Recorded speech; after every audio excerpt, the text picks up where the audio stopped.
With Wimbledon less than a week away and some massive tournaments happening this week with some massive names playing, we actually have a lot of names that have pulled out of Wimbledon already this week, an updated list to the one we put out a couple of weeks ago. Also, we're going to talk about who is actually injured going into Wimbledon or has an injury cloud. Let's start with the withdrawals from the women's side of things. So these are the players that have confirmed that they are not playing at Wimbledon this year. Simona Halep, she's pulled out, or she's been forced to pull out, of course, because she's still suspended. Anisimovan's also pulled out. Raducanu still recovering from surgery. Van Uytvanck and Tomanovic is the latest to withdraw, still with that knee problem that she's had at the start of the year and for the entire season so far. On the men's side of things, Rafa Nadal, he's pulled out. Draper has also pulled out. Cilic also out. Carreño Busta is also pulled out. And Khachanov, the latest player to withdraw from the men's side of things, which is a shame because he's had such a good 12 months at slams, making the quarterfinals or better at every slam in the last couple. Now having a look at the players that have got injury clouds or that might be in doubt to play the tournament. Started with Paula Badosa. She has a back problem that she's been dealing with for the last couple of months. In fact, she's actually pulled out of the Australian Open and the French Open this year already. And if you see footage of her training, she has this massive back brace on, so keep an eye on her. She might not play Wimbledon. Berrettini is the next one. He has an abdominal strain, which he seems to always have. He's had a lot of these problems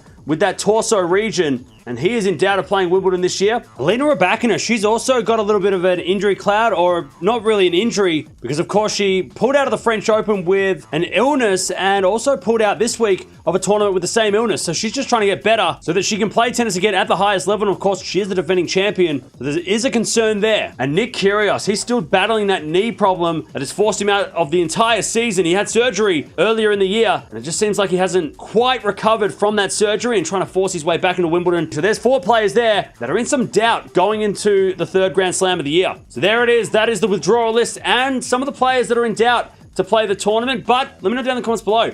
How do those 4 players that are in doubt, who do you think will actually not play Wimbledon? Do we think any of those players will withdraw? I think Badosa and Kyrgios are very, very 50-50 for me on playing Wimbledon. I think we will get Sinner and maybe Berrettini might sneak through, but the others, I'm very scared, especially for Kyrgios, who of course lit up Wimbledon last year with some controversy and just amazing tennis. But let me know down in the comments below. Who do you think is going to play Wimbledon next week out of that list? And who are you going to miss the most out of the list of withdrawals so far?